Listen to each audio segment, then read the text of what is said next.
بسم اللہ الرحمن الرحیم۔ السلام علیکم دوستوں پچھلے پارٹ میں آپ نے جانا کہ خواجہ صاحب رحمۃ اللہ علیہ ہندوستان کیسے آئے اور اجمیر میں آپ رحمۃ اللہ علیہ کے ساتھ کیا واقعہ پیش آیا۔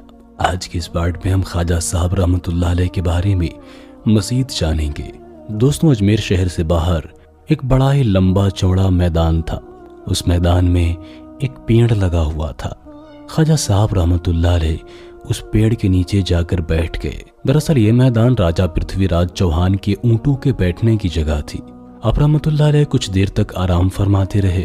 اچانک اونٹ والوں کی نظر ایک ایسے درویش پر پڑی جو اپنے ظاہری حلیے کے اعتبار سے تمام جوگیوں اور سادھوؤں سے الگ نظر آ رہا تھا۔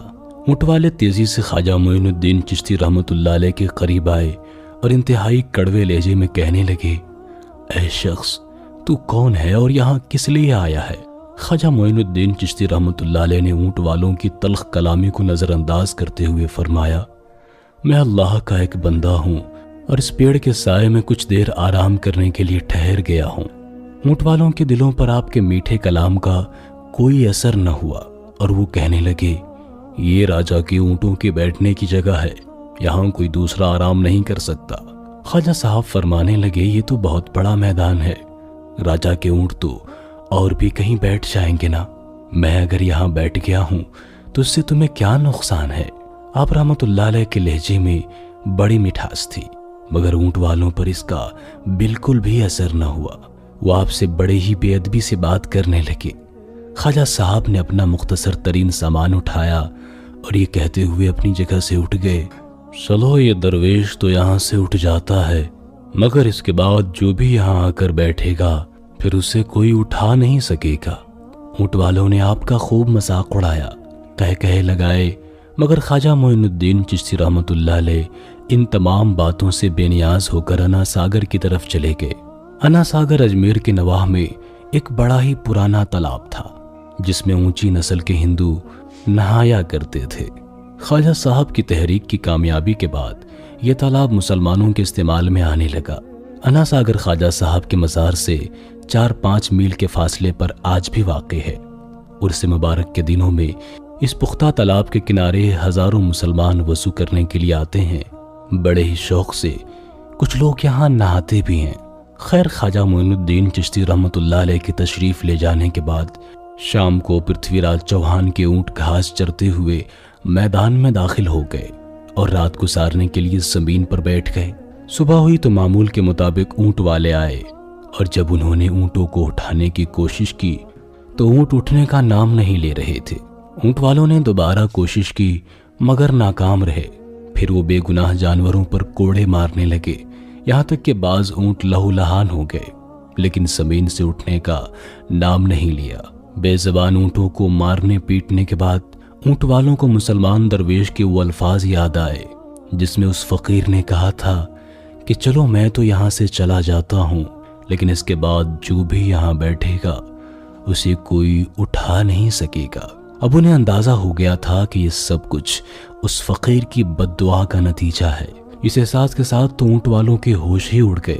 پھر ان لوگوں نے بھلائی اسی میں سمجھی کہ سمراٹ پرتھوی راج چوہان کو تمام حالات سے آگاہ کر دیا جائے۔ جب اونٹ والوں نے دہلی اور اجمیر کے حاکم کو یہ واقعہ سنایا تو وہ سوچ میں پڑ گیا۔ پھر اس نے خدمتگاروں کو ڈانٹتے ہوئے کہا، یقیناً تم لوگوں نے اس فقیر کی بے ادبی کی ہوگی، ورنہ یہ سادھو سنت تو بڑے رحم دل ہوتے ہیں۔ جاؤ اس فقیر کو ڈھونڈ کر لاؤ، ابھی یہ اونٹ اسی کی دعا سے اٹھیں گے جس کی بد دعا سے زمین نے انہیں پکڑ رکھا ہے۔ جیسے بھی ہو جا کر اس سادھو سے معافی مانگو۔ پرتھوی راج چوہان کا حکم سنتے ہی اونٹ والے خواجہ معین الدین چشتی رحمۃ اللہ علیہ کی تلاش میں نکل پڑے۔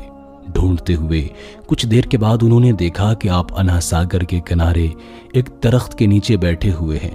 اونٹ والوں نے قریب جا کر ہاتھ باندھ کر آپ رحمۃ اللہ علیہ سے معافی مانگی تو حضرت خواجہ صاحب نے فرمایا، اچھا جاؤ، زمین تمہارے اونٹوں کو چھوڑ دے گی۔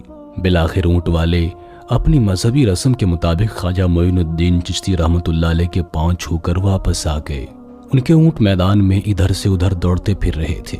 یہ سرزمین اجمیر پر خواجہ صاحب کی دوسری کرامت تھی۔ جب چرواہے نے اپنے ہم مذہبی لوگوں کے سامنے اس واقعے کو دہرایا تو مقامی باشندوں میں سنسنی پھیل گئی۔ اس وقت سارا ہندوستان بت پرستی اور جادوگری کے دام میں اسیر تھا۔ بیشتر لوگوں نے خواجہ معین الدین چشتی رحمۃ اللہ علیہ کو جادوگر ہی سمجھا تھا۔ بالآخر وہ کہنے لگے، آؤ چل کر اس جادوگر کے جادوگری کو دیکھتے ہیں۔ اجمیر کے رہنے والے قطار در قطار خواجہ صاحب رحمۃ اللہ علیہ کو دیکھنے لگ گئے، مگر وہاں نہ کوئی جادوگر تھا اور نہ ہی کوئی شعبدہ بازی، بلکہ خواجہ صاحب رحمۃ اللہ علیہ کے چہرے پر تو ہر وقت ایک مسکراہٹ رہا کرتی تھی، جس نے آگ میں بھی پھول کھلا دیے تھے۔ آپ رحمۃ اللہ علیہ کا ایک عجیب حسن تھا، جسے دیکھ کر پتھروں کے دل پانی ہو جایا کرتے تھے۔ اس بھیڑ میں وہ راجپوت بھی تھے جو خواجہ صاحب رحمۃ اللہ علیہ کو قتل کرنے آئے تھے اور بالآخر مسلمان ہو گئے تھے۔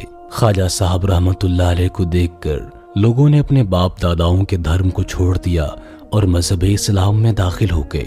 صدیوں کے بت پرست چند لمحوں میں ہی ایک اللہ رب العزت کی وحدانیت پر ایمان لے آئے تھے۔ اگرچہ اس وقت ایمان لانے والوں کی تعداد انگلیوں پر گنی جا سکتی تھی، لیکن دیکھنے والے دیکھ رہے تھے کہ کفر کی پتھریلی دیواریں چٹکنے لگی تھیں اور ان میں ہلکا سا شگاف نظر آنے لگا تھا۔ پتھر کے پجاریوں کے لیے یہ بڑی لرزہ خیز خبر تھی۔ ہندوؤں کے لاکھوں معبود مل کر بھی ایک اندیکھے خدا کے پوجنے والے کو نہ روک سکے۔ دوسرے راجپوتوں کے چہروں پر نفرتوں کی سرخی ابھر آئی۔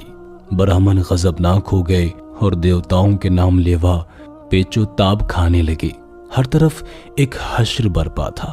ہندو دھرم کے رکھوالے مندروں میں جمع ہوئے اور نیا مذہب قبول کرنے والوں کو طلب کیا گیا۔ خواجہ صاحب رحمۃ اللہ علیہ کی طرف اشارہ کرتے ہوئے کہا، آخر تمہیں اس اجنبی کے پیغام میں کیا کشش محسوس ہوئی؟ کیا تم نے اس کے خدا کو دیکھا ہے؟ یہ برہما، یہ وشنو، یہ شنکر، یہ رام، تمہیں کوئی بھی نہ روک سکا۔ کیا تمہارے باپ دادا پاگل تھے؟ مسلمان ہونے والے راجپوتوں نے کہا، ہم کچھ نہیں جانتے، ہمارے دل نے گواہی دی ہے کہ وہ سچ بولتا ہے، بس ہم اپنے دل سے مجبور ہو گئے ہیں۔ پجاریوں نے ان سے مزید بحث نہیں کی، بلکہ وہی کیا جو ہمیشہ سے ہوتا چلا آیا تھا۔ مسلمان ہونے والے راجپوتوں کو پیشکش کی گئی کہ اگر وہ اسلام کو چھوڑ دیں گے تو ان پر سونے اور چاندی کی بارش کر دی جائے گی، لیکن مسلمان ہونے والے راجپوتوں نے ان کی اس پیشکش کو ٹھکرا دیا۔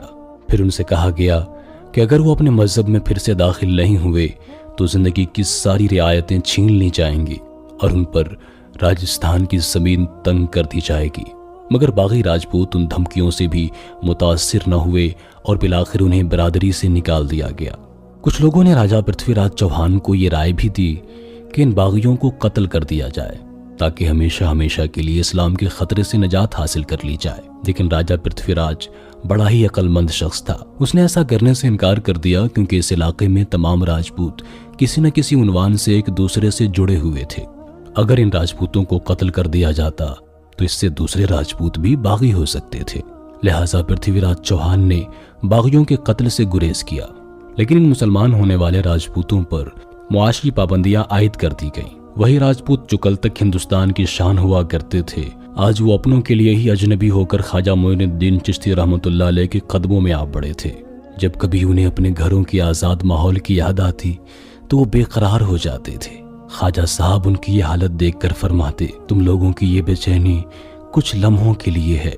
جو اللہ کی راہ میں گھر سے بے گھر ہوئے یا ستائے گئے وہ ان قریب عظیم الشان فتح سے ہمکنار ہوں گے۔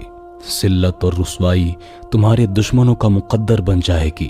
بس کچھ دنوں کی بات ہے، آسمان کا فیصلہ زمین پر نازل ہونے والا ہے۔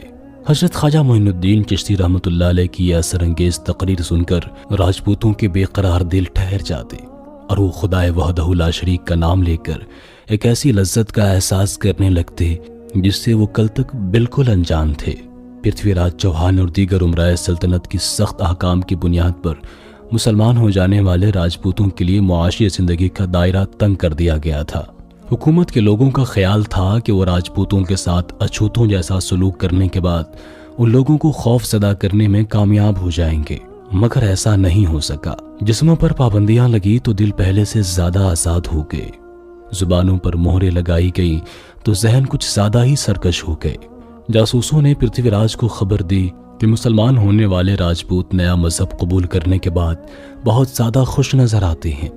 پرتھوی راج چوہان نے دوسرا حکم جاری کرتے ہوئے کہا، پابندیاں اور زیادہ سخت کر دی جائیں۔ اس دوران خواجہ معین الدین چشتی رحمۃ اللہ علیہ کے چند خادم ملتان اور لاہور چھوڑ کر اجمیر چلے گئے۔ اب خدا کے ماننے والوں کی تبلیغ نے نیا رنگ اختیار کر لیا تھا۔ پرتھوی راج کے حکم پر اس کے وزیر نے ایک نئی منصوبہ سازی کی۔ خواجہ غریب نواز رحمۃ اللہ علیہ کا ایک خادم اپنے پیر و مرشد کے لیے انا ساگر سے پانی لینے گیا تو وہاں کچھ سپاہیوں کو پایا۔ خواجہ صاحب کے خدمتگار نے ان لوگوں کو نظر انداز کرتے ہوئے تالاب سے پانی بھرنا چاہا، لیکن پرتھوی راج کے سپاہیوں نے اسے یہ کہہ کر روک دیا کہ اب تم اچھوت لوگ اس تالاب کو اپنے گندے ہاتھوں سے ناپاک نہیں کر سکتے، اگر پانی چاہتے ہو تو کوئی اور جگہ تلاش کرو۔ خواجہ صاحب رحمۃ اللہ علیہ کے خادم نے بڑے ہی میٹھے لہجے میں کہا، پانی تو جانوروں پر بھی بند نہیں کیا جاتا، ہم تو پھر بے انسان ہیں۔ پرتھوی راج چوہان کے سپاہیوں نے نہائی نفرت آمیز لہجے میں کہا، ہاں ہم لوگ جانوروں پر پانی بند نہیں کرتے، مگر تم لوگ جانوروں سے بھی بدتر ہو۔ خواجہ صاحب رحمۃ اللہ علیہ کے خادموں نے راجپوت سپاہیوں کو سمجھانے کی بہت کوشش کی، مگر وہ طاقت اور اکثریت کے نشے سے سرشار تھے، اس لیے انسانیت اور تہذیب کی زبان سے نکلنے والا کوئی بھی لفظ ان کے دماغوں پر اثر انداز نہیں ہو رہا تھا۔ خادم مجبوراً واپس چلا گیا اور اپنے پیر و مرشد سے تمام واقعہ بیان کر دیا۔ خواجہ غریب نواز رحمۃ اللہ علیہ نے اپنے خادم کی گفتگو غور سے سنی اور کچھ دیر تک سوچتے رہے۔ مسلمانوں کی یہ چھوٹی سی جماعت اپنے شیخ کی خاموشی پر بڑی حیران تھی۔ ان کو اس بات سے بڑی تکلیف پہنچی تھی کہ پرتھوی راج چوہان ان حرکتوں پر اتر آیا ہے اور اس کے نتیجے میں ان کے پیر و مرشد وضو کے پانی سے بھی محروم ہو گئے تھے۔ بیچارے مسلمان ہونے والے راجپوت چاہ کر بھی کچھ نہیں کر سکتے تھے، اپنی کمزوری اور بے سر و سامانی پر پیچ و تاب کھا کر رہ گئے۔ خواجہ صاحب نے اپنے عقیدت مندوں کو صبر کی تلقین فرمائی اور پھر اس خادم کو جو کچھ دیر پہلے پانی لینے جا چکا تھا اپنے استعمال کا برتن دیتے ہوئے کہا، راجا کے سپاہیوں سے کہنا کہ آج اس مختصر سے برتن میں پانی بھر لینے دیں، اس کے بعد ہم کوئی دوسرا انتظام کر لیں گے۔ خادم حکم پاتے ہی دوبارہ انا ساگر کی طرف روانہ ہو گیا۔ راجپوت سپاہیوں نے جب اسے اپنی جانب آتے ہوئے دیکھا تو مذاق اڑاتے ہوئے ہنسنے لگے۔ خادم نے قریب پہنچ کر کہا، آج کے لیے ہمیں پانی بھر لینے دو۔ ایک سپاہی نے بڑی حقارت سے کہا، جا، آج تو تجھے ہم نے پانی کے چند قطرے بخش دیے، مگر کل ادھر کا رخ نہ کرنا۔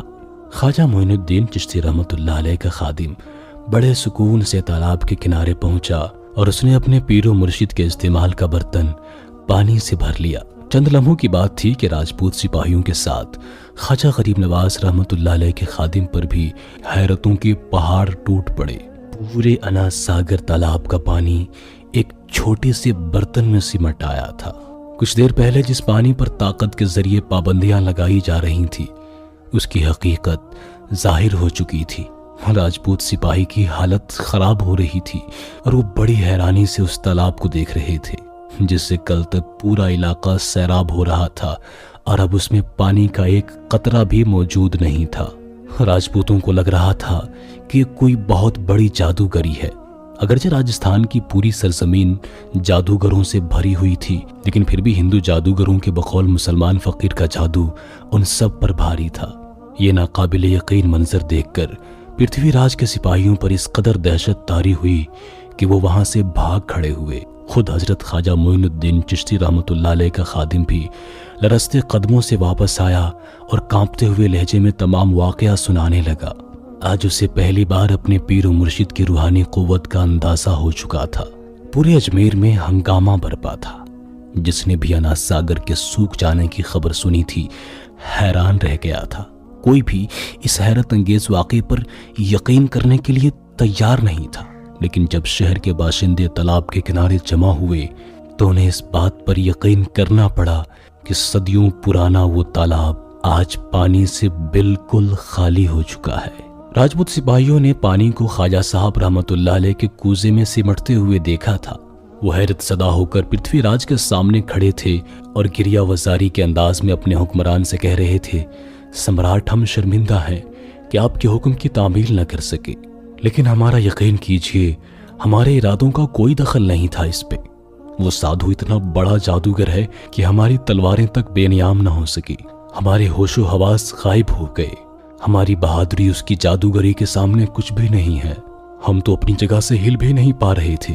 اے راجپوتوں کے عظیم سردار، ہمیں معاف کر دیجئے کیونکہ ہم بے قصور ہیں۔ راجپوتوں کی آواز خوف اور دہشت سے لرز رہی تھی۔